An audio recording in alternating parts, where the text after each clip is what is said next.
మీ అందరికీ ప్రభు పేరట వందనాలు తెలియజేస్తున్నా.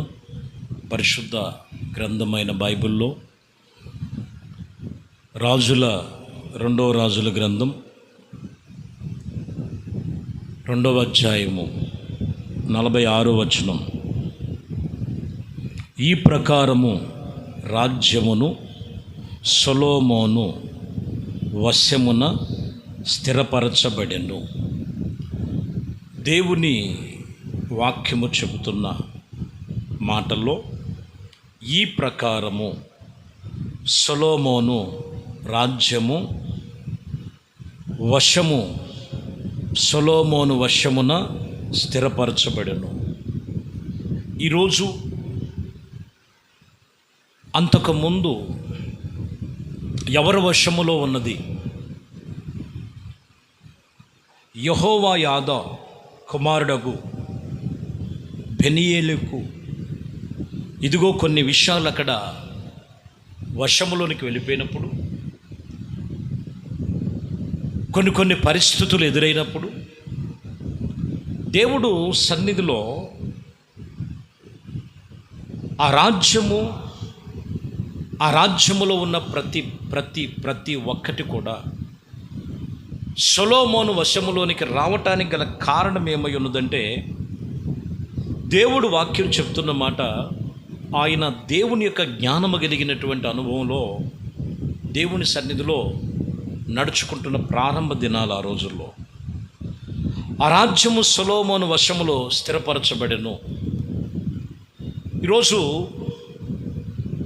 కొన్ని పరిచర్యలు, కొన్ని కుటుంబాలు, కొందరు భూమి మీద ఉన్నటువంటి వ్యక్తులు ఎవరి వశములో ఉన్నారు?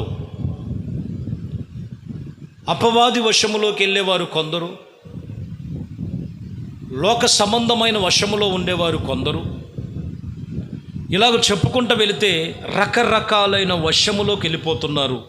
అయితే ఈరోజు దేవుడు చెప్పిన ప్రకారముగా నీవు నడుచుకోగలిగితే ప్రభు చెబుతున్నారు, అవి ఆయన వశములో నిన్ను స్థిరపరుస్తానని వాగ్దానం చేస్తున్నారు. మనం చదువుదాము. నెహెమ్యా గ్రంథములో 5వ అధ్యాయం 5వ వచనములో, మా ప్రాణము మా సహోదరుల యొక్క ప్రాణము వంటిది కాదా? మా పిల్లలు వారి పిల్లల వంటి వారు పోలిన వారు కారా? మా కుమారులు మా కుమార్తెలు దాసులగుటకే అప్పగింపవలసి వచ్చిన ఇప్పటికిని మా కుమారులు కొందరు దాసత్వములో ఉన్నారు. భూమిలోనున్న మా ద్రాక్ష తోటలు అన్యజనుల వశములో నుండగా వారిని విడిపించుటకు మాకు శక్తి సాలదని చెప్పుకొనగా. చూడండి, కొందరు కుమారులు కుమార్తెలు వారి వశములో ఉన్నారు. ఇంకను మనం గమనించినట్లయితే కొందరు వారికి దాసులు అయిపోయారు. కొందరు భూమి మీద ఉన్నటువంటి వారి యొక్క ఫలములు ఇచ్చేటువంటి తోటలు, ఫలభరితమైన తోటలు, వాక్యం చెబుతున్న మాట, అన్యజనుల యొక్క వశములోనికి వెళ్ళిపోయి ఉన్నది. ఈ వాక్యములో చెప్తున్న మాట, వారిని విడిపించుటకు మాకు శక్తి చాలదని చెప్పాను. ఈరోజు లోకములో వశములోనికి వెళ్ళిపోయి ఉండగా నీకు నీవుగా ఏ మనిషి ఆ వశములో నుండి నీ వశములోనికి, దేవుని సన్నిధిలోనికి నిబంధన కలిగి ఉండటానికి ప్రభు నీతో మాట్లాడుతున్న మాట, ఇదిగో నీవుగా వాటి వశములో నుంచి నువ్వు తప్పించుకోలేవు. అది దేవుని వశములోనికి నువ్వు రావాలి. దేవుడు వశములోనికి నీ ప్రాణ ఆత్మ శరీరములు దేవునికి అప్పగించుకున్నప్పుడు నీ కలిగిన సమస్తము అన్యజనుల వశములో ఉన్నది.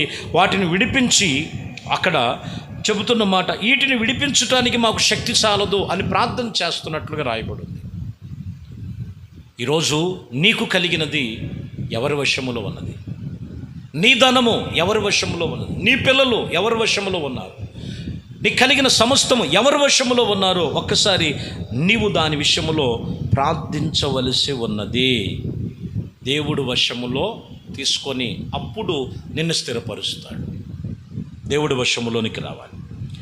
విలాపి వాక్యములలో 5వ అధ్యాయం 8వ వచనం, దాసులు మాకు ప్రభువులైరి. చూసారా, దాసులైనటువంటి స్వభావం కలిగిన వాళ్ళు వీళ్ళకి ప్రభువులైపోయారు. వారు వశము నుండి మమ్ములను విడిపింపగలవాడు ఎవడూ లేడు, ఎవడైనను లేడని చెప్తున్నారు.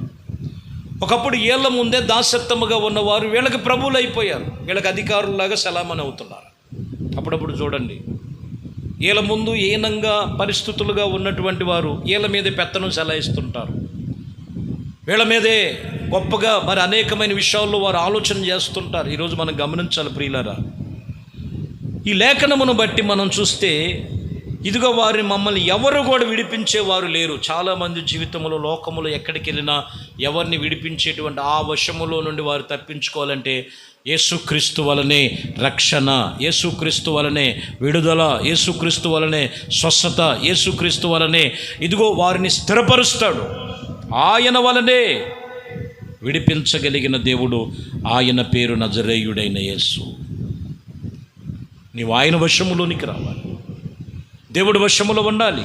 ఆదికాండములో 39వ అధ్యాయం 8వ వచనంలో, అయితే అతడు ఒప్పుకొని యజమానుడు తన కలిగినదంతయు నా చేతికి అప్పగించను గదా,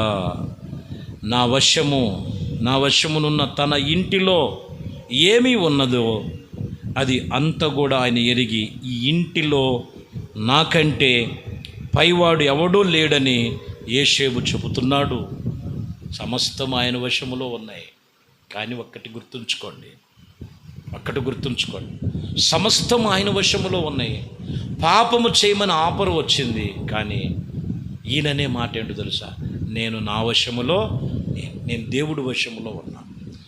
దేవుడు వశములో ఉన్నాను కాబట్టే ఆయన నాకు ఈ భూమి మీద నా వశము చేశాడు. మీరు గమనించండి, పోతీఫరు ఇంట్లో ఉన్నప్పుడు కూడా ఆయన వశమే చేశాడు. చెరసాలలో వేసినప్పుడు పానదాయక అధిపతి చెరసాలందరిలో అందరి మీద కూడా ఇదిగో యేషేబు వశములో ఆయన నియమించాడు.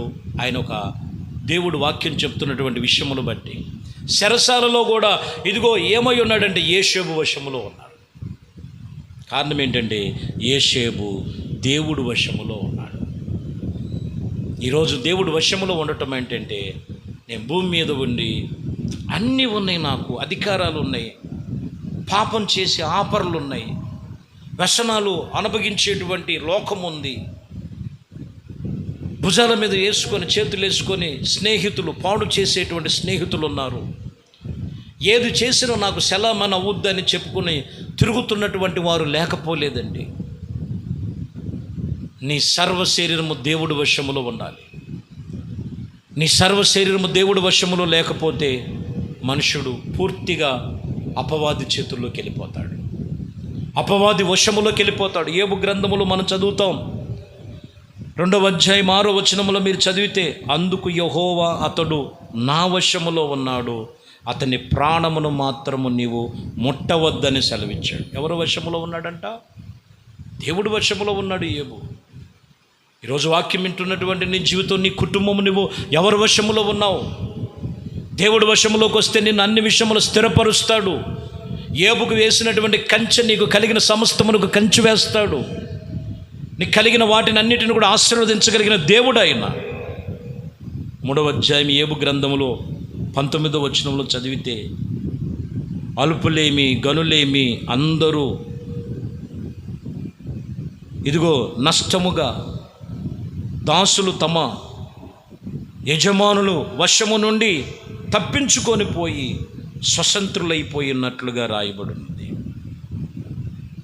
ఇదిగో వారు ఏమైపోయారంట? తప్పించుకొని వెళ్ళిపోయి స్వతంత్రులు అయిపోయారని చెప్తున్నారు. కానీ ఇన్ని పరిస్థితులు వచ్చిన 40వ అధ్యాయంలోకి వచ్చేలకే యోబు గ్రంథం 4వ వచనంలో, చిత్తగించుము, నేను చూడగా నేను నీకు ఏమైనను ఇదిగో ప్రభుత్వం ఇచ్చేదనని, ఇదిగో ప్రభుత్వం ఇచ్చేదనని నా నోటి మీద నా చేతులు ఉంచుకొని ఉన్నాను. దేవుడే ఉత్తరమిస్తాడని. 5వ అధ్యాయం 7వ వచనములో మీరు చదివితే, మేము ఈ సంగతి పరిశోధించి చూసితిమి, ఇది అలాగు ఉన్నది. 19వ వచనంలో చదివితే, మరియు బాధలో నుండి ఆయన నన్ను విడిపించి 7 బాధలు కలిగి ఉన్న నాకు కీడు తగలదని ఆయన ఖచ్చితంగా చెప్పాను. ఎందుకో తెలుసా? యోబు దేవుడు వశములో ఉన్నాడు, సమస్తము దేవుడే చూసుకుంటాడని అప్పగించాడు. కాబట్టి 42లోకి వచ్చేలకే పూర్వం కోల్పోయిన దానికంటే రెండింతలుగా దేవుడు యోబును ఆశీర్వదించాడు. కారణం ఏంటో తెలుసా? ఆయన సమస్తమును కూడా, సర్వ శరీరము దేవుడు వశములో ఉన్నది. ప్రార్థించటం మానలా, దేవుడి సన్నిధిని విడవల, ఆయన సన్నిధిలోనే కన్నీరు కార్చాడు, ఆయన సన్నిధిలోనే బూడిదలో కూర్చున్నాడు, ఆయన సన్నిధిలోనే శరీరం అంతా రోగముతో మొత్తబడిన దేవుని ఎక్కడ విడిచిపెట్టలా. దేవుడు వశములో ఉన్నాడు. కాబట్టి తిరిగి పూర్వ వైభవం కంటే అత్యధికముగా దీవెనలు పొందుకున్నట్లుగా యోబులో మనం చూస్తాం. పరమగీతములో మీరు గమనిస్తే 4వ అధ్యాయము 9వ వచనంలో, సహోదరి ప్రాణేశ్వరి, నీవు నా హృదయమును వశపరుచుకొంటివి, ఒక్క చూపుతో నా హృదయమును వశపరుచుకొంటివి. నీ ఆహారమును ఇదిగో ఒక్కదాని చేతన నిన్ను నా వశము పరుచుకుందను. ఈరోజు ప్రభు వశములోనికి రావాలంటే నీ హృదయము దేవునికి ఇవ్వాలి, నీ హృదయము దేవుని తట్టు తిరగాలి. సంఘముతో చెప్తున్నాడు, నీ హృదయము దేవుని తట్టు తిరగాలి. అప్పుడు ఆయన వశములో నీవు ఉంటావు, ఆయన వశములో నీవు ఆశీర్వదించబడతావు. 6వ అధ్యాయం పరమగీతములో 5వ వచనంలో చూస్తే, నీవు నీ కనుదృష్టి నా మీద ఉంచుకొనుము, అది నన్ను వశపరుచుకొని ఉన్నది. ఇక్కడ మీరు గమనిస్తే, నీ కనుదృష్టి నా మీద ఉంచను, సంగమ మీద ఉండాలి దేవుడి కనుదృష్టి, ఆయన వశములోనికి రావాలి. కాబట్టి ఈ ప్రకారముగా దేవుడు వాక్యం చెప్తున్న మాట, నీవు ఆయన వశములో ఉంటే నీ ఉన్నవన్నీ కూడా స్థిరపరుస్తాడు, స్థిరముగా నిన్ను నిలబెడతాడు. ఆ స్థిరపరిచేటువంటి అనుభవం నీ హృదయము దేవునికి అప్పగించు, నీ ప్రార్థన దేవుడికి చెప్పు, నీ విన్నపములు దేవుడికి అప్పగించు, నీ కలిగిన సమస్తము దేవునికి అప్పచెప్పు. ఆయన అన్ని విషయములో కూడా నిన్ను ఆయన వశములో ఉంచుకొని నిన్ను స్థిరపరుస్తాడు. లోకములో తెలుసో తెలియకో పాపమనే వశములో ఉన్నావా? వ్యసనమనే వశములో ఉన్నావా? బలహీనతలు, బంధకాలు, వాళ్ళని నమ్మాను, వీళ్ళని నమ్మాను, చాలుక నమ్మింది చాలు. దేవుడిని నమ్ము, దేవుడి వాక్యాన్ని నమ్ము. దేవుడి వాక్యానికి నీ హృదయం ఆయన వశములోనికి రా. ఖచ్చితంగా నిన్ను బాగు చేయటానికి ఈ ఉదయము దేవుడు నిన్ను స్థిరపరచటానికి ఆయన వశములోనికి పిలుస్తున్నాడు. ఆయనకి సరెండర్ అవు. దేవుడు నిన్ను అన్ని విషయములు కూడా నీ ప్రార్థన ఆలకించి ప్రతిఫలం నీకు ఇచ్చునుగాక. ప్రార్థన. ప్రేమ స్వరూపి దయగలిగిన మా ప్రభువా, మీ శ్రేష్టమైన అతి పరిశుద్ధ నామమును బట్టి మీకు వేలాది స్తుతులు, స్తోత్రాలు. నీ కృప, దయా సంకల్పమును బట్టి ఇప్పటి వరకు నాయనా మీరు చేసిన ప్రార్థన, వాక్యం విన్నారు. ఏ విషయములో ఎవరో లోకపు వశములోనికి వెళ్ళకుండా, అపవాది చేతుల్లో నుంచి, సాతాను కుయుక్తుల్లో నుంచి విడిపించి, నాశనకరమైన గుంటలో నుండి లేవనెత్తి, జగడగల దొంగ ఊబిలో నుంచి లేపి మీ వశములోనికి తీసుకోండి. ప్రతి కుటుంబం మీరే మీ వశములోని స్థిరపరిచి వారు చేస్తున్న ప్రార్థనలన్నిటికీ ప్రతిఫలమును దయచేయమని మహిమ, ఘనత, ప్రభావాలు మీకే పొందుకు నజరేయుడనే యేసుక్రీస్తు నామములో ప్రార్థించి వేడుకొనుచున్నాము తండ్రి. ఆమేన్. ప్రభు మిమ్మల్ని దీవించి ఆశీర్వదించునుగాక. ఆమేన్.